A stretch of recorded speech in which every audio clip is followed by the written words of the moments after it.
को लेना, ये मईशत में क्या हुआ है आज 228 अरब रुपया डूब गया।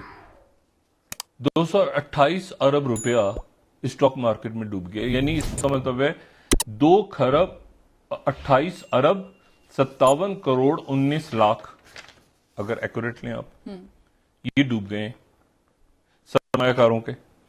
अच्छा, अब ये सरमायाकारों का पैसा क्यों डूबता है? मैंने तो कभी जिंदगी में स्टॉक मार्केट में ऐसे नहीं कि मैं मतलब इस चीज से मैं दूर हूं, लेकिन स्टॉक की मार्केट ये है कि मुख्तलिफ कंपनीज हैं जी, और उनके शेयर्स हैं। कोई एक कंपनी है, उसके शेयर्स हैं और लोगों ने शेयर्स खरीदे हुए हैं। कंपनी के कि यार ये कंपनी जो है ये कंपनी प्रोडक्शन करेगी, ये माल बनाएगी, इसका फायदा होगा। इसका जो फायदा होगा तो मैंने भी शेयर खरीदे हुए हैं तो मेरा भी फायदा होगा। ये है स्टॉक मार्केट का बुनियादी सीधी जितना हम समझते हैं चीज को। तो अब ये हुआ कि आज 363 कंपनीज के शेयर्स की खरीदो फरोख्त हुई और उसमें से 311 कंपनीज के शेयर गिर गए। इसका मतलब क्या है? इसका मतलब यह है, शेयर गिरने का मतलब यह होता है कि लोगों ने अपने पैसे निकलवा लिए, कैश। यानी मिसाल के तौर पे एक कंपनी में उन्होंने शेयर खरीदे हुए थे 100 शेयर, कि यार मेरे 100 शेयर हैं, ये कंपनी का फायदा होता जाएगा तो मुझे मेरे 100 रुपए या अगर 5 रुपए है, अगर 100 रुपए 1000 रुपए है तो वो 1100 रुपए हो जाएंगे। तो लोगों ने अपने शेयर निकाल लिए। 311 कंपनियों ने, 363 में से 311 कंपनियों ने अपने शेयर निकाल लिए। लोगों ने शेयर निकाले तो शेयर की कीमत कम होनी शुरू हो गई और इतना पैसा जो लगा हुआ था, जो फिर आगे इन्वेस्टमेंट हुई थी, वो पैसा सरमायाकारों को डूब गया। लोगों ने ये पैसा लोग कब निकलवाते हैं? पैसा लोग तब निकलवाते हैं जब लोगों को यकीन हो कि मईशत आगे थी तो कंपनी नहीं काम करेगी ना, मैं इसमें क्यों पैसा लगाऊंगा, पता कंपनी में नुकसान हो गया तो जल्दी से पैसा निकाल लो। ये बुनियादी बात है।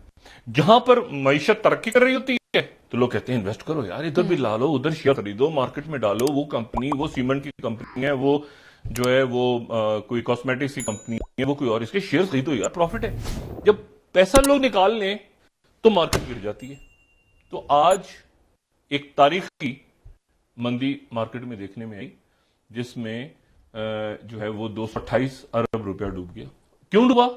पैसा डूबा नहीं है, समंदर में नहीं गर्क हो गया, ये हवा में नहीं उड़ गया, लोगों ने निकाल लिया पैसे। लोगों ने वो स्टॉक मार्केट की एक्टिविटी शो करती है कि आपकी मईशत कितनी तेज जबरदस्त चल रही है ना। मईशत एक्टिविटी है, तेज है, लोग खरीद रहे हैं, ये बेच रहे हैं शेयर, ये करो। जब लोग पैसे निकाल लें किसी जगह तो उसका मईशत, ये एक इंडिकेटर होता है कि माशी तौर पर लोग अदम इस्लाम, या क्या होगा पता नहीं, कल कंपनी ना बंद हो जाए, पैसे निकाल लो भाई।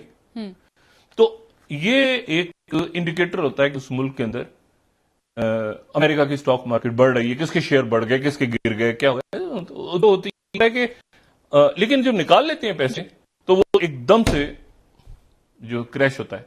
ठीक है, तो आज तो ये इस तरह की मंदी है। ठीक है, तो पैसा डूबता है तो पैसा पानी में नहीं डूब जाता, पैसा होता है लेकिन लोग निकाल लेते हैं अपना पैसा।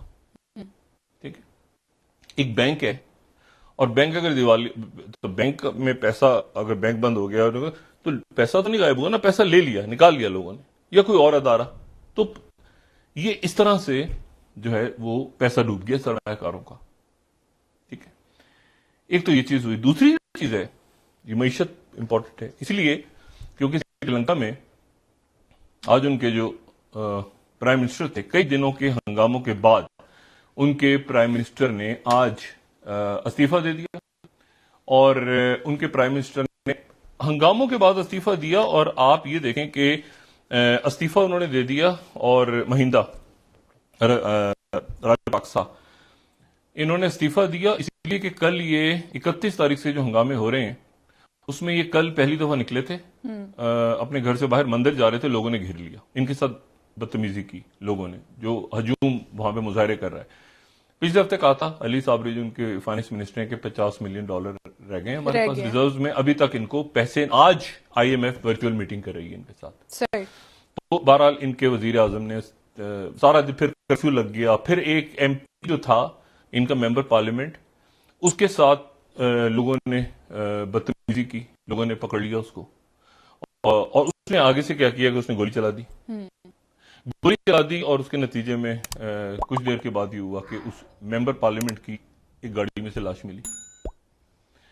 यानी मामला, कर्फ्यू लग गया पूरे मुल्क में, लोग अभी भी बैठे हुए हैं और लोग कह रहे हैं कि नहीं, ये इसको कुर्बानी का बकरा बनाया है क्योंकि इन्होंने इस्तीफा दिया अपने भाई को। फैमिली है ना, रजपक्सा फैमिली, तो रजपक्सा फैमिली, तो वो कह रहे हैं कि नहीं, सदर इस्तीफा दे। अब सदर जो है वो इस्तीफा देते हैं, मतलब मुल्क इस वक्त केओस में है, मुल्क टोटल केओस में। वजीर आजम के जाने मईशत कैसे ठीक होगी किसी को नहीं पता, कौमी हुकूमत बनेगी नहीं बनेगी, क्या क्या, एक मुल्क जो है वो आपके सामने नजर आ रहा है माशी तौर पे, बिल्कुल अदम इस्तेकाम, एक तबाह होता हुआ मुल्क नजर आ रहा है। अल्लाह ना करे कि मईशत उनकी तबाही की तरफ है श्रीलंका की। अब देखते हैं वो कैसे कैसे दोबारा इससे निकलते हैं। पाकिस्तान के अंदर ये सूरत हाल है, 10 दिन रह गए और 10 दिन के बाद इमरान खान साहब 20 लाख या 30 लाख या जो भी तादाद 20 लाख इस्लामाबाद की तरफ, और साथ ही उन्होंने आज ये कहा है कि जो लोग ना पहुंच पाए वो अपने अपने इलाकों में सड़कें बंद कर दें, अपने अपने इलाकों में जहां गिरफ्तारियां हो जहां बंद कर दें। और मतलब है कि वो कहते मैं तो मानता ही नहीं सिस्टम को, कौन सी हुकूमत और कौन सा क्या, और गिरफ्तारियां करनी है तो कर लो। कल जो ये बात चली मीर जाफर और मीर सादिक ने कहा मैं जाके जवाब दूंगा शहबाज शरीफ साहब को जेल में, और ये सारा मामला चल रहा है। इसी दौरान दूसरी इंपॉर्टेंट चीज, एक तो मैंने बात ये की थी कि जो सिस्टम है वो मौजूदा सेटअप को सपोर्ट नहीं कर रहा। मैं अपनी इस बात पे कायम हूं, ठीक है, ये मौजूदा सेटअप को सिस्टम सपोर्ट नहीं कर रहा। आईएमएफ के डेलीगेशन ने पाकिस्तान आना था और उन्होंने पाकिस्तान अपनी आमद मुलतवी कर दी। सही। उन्होंने कहा है कि हम 18 तारीख को दोहा में आएंगे। शहबाज राना साहब हमारे बड़े जबरदस्त, जो मैं हमेशा उनको कोट भी करता हूं, जबरदस्त स्टोरीज लेकर आते हैं। वो 18 तारीख को आएंगे दोहा, ठीक, 28 तारीख को दोहा आएंगे और दोहा में आईएमएफ के लोग उनसे मिलेंगे। उस सूरत में पाकिस्तान के डेलीगेशन से, जब 15 तारीख तक आपने पेट्रोल से की सब्सिडी खत्म कर दी होंगी, तो ठीक है, 15 मई तक आपने सब्सिडीज खत्म करके वो जो तेल वेल की सारी प्राइसेस, पेट्रोल की असल कीमत है जी, असल आपने सब्सिडी 15 तक खत्म कर दी, हाँ। तो वो आपसे 18 को मिलेंगे। ये प्री कंडीशन है अभी तक। और साथ ही वो जो खबर पहले मैंने दी थी वो हर जगह कोट हो गई है। पहले दिन ये बात की थी कि डिस्कस का लफ्ज इस्तेमाल किया है सऊदी अरेबिया ने, डिस्कस के हवाले से, रिलीफ पैकेज के हवाले से। तो डिस्कस जो है वो डिस्कस ही होता हो रहा है, अभी तक पैसे उनकी तरफ से नहीं दिए, नहीं ना दिए और ना देंगे। तीसरी बात, तो एक तो हो गई आईएमएफ की बात, ठीक है, एक हो गई सऊदी अरेबिया की बात और एक हो गई यूएई की बात। अब आ जाए चाइना। चाइना से 2.3 बिलियन डॉलर्स लिए थे हमने कि हम वो पैसे अपने ज़र मुबादला के ज़खायर में दिखाकर आईएमएफ से लोन लेंगे, और हमने उनके साथ मुआहदा किया था पिछले साल। इस महीने हमने $1 बिलियन चाइना को वापस करना है। तो 2.3 बिलियन उन्होंने कहा था खर्च नहीं करना। हमारी तरफ से अब रिक्वेस्ट ये गई है कि वो $1 बिलियन आप हमसे वापस ना लें, बल्कि ऐसा है कि हम आपके मुल्क से ही सामान वगैरह खरीद लें। इस पे उनका कोई जवाब नहीं आया। ना सिर्फ ये जवाब नहीं आया, बल्कि साथ ये रिक्वेस्ट जो गई थी कि प्राइम मिनिस्टर शहबाज शरीफ चाइना जाएंगे, तो उनकी तरफ से अभी तक कोई जवाब नहीं आया। उनकी तरफ से ये कहा गया है कि अभी तो आपके प्राइम मिनिस्टर थोड़े दिन पहले होके गए थे इमरान खान साहब, तो अभी कोई खास बात, खैरियत। तो ऐसा है कि ये जो मतलब ये अलग रखे ना सिलसिला पैसों वैसों का, तो फिर उसके बाद पाक चीन दोस्ती जिंदाबाद। तो वो दौरा फाइनलाइज नहीं हो रहा, ठीक।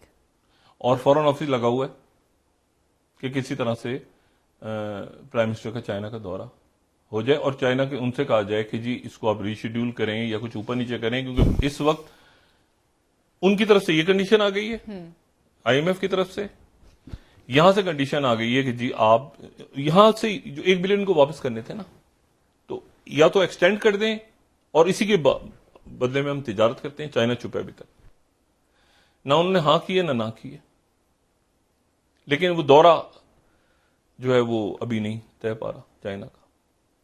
उसके लिए फॉरेन ऑफिस की कोशिशें जारी हैं, अल्लाह करे कि मामला आगे बढ़े, लेकिन रुका हुआ है। और मईशत का ये इस वक्त ये सूरत हाल है। नवाज शरीफ साहब नहीं चाहते थे, आई रिपीट, नवाज शरीफ साहब नहीं चाहते थे कि इस तरह से ये सेटअप बने, लेकिन जरदारी साहब और शहबाज शरीफ साहब चाहते थे। और जब आप चाहते हैं नाम लग दे तख्ती पे, लेकिन जब ऐसा होता है तो फिर पॉलिटिकल कैपिटल तो आपको देना पड़ता है ना, उसका सियासी जो नुकसान है वो आपको देना पड़ता है।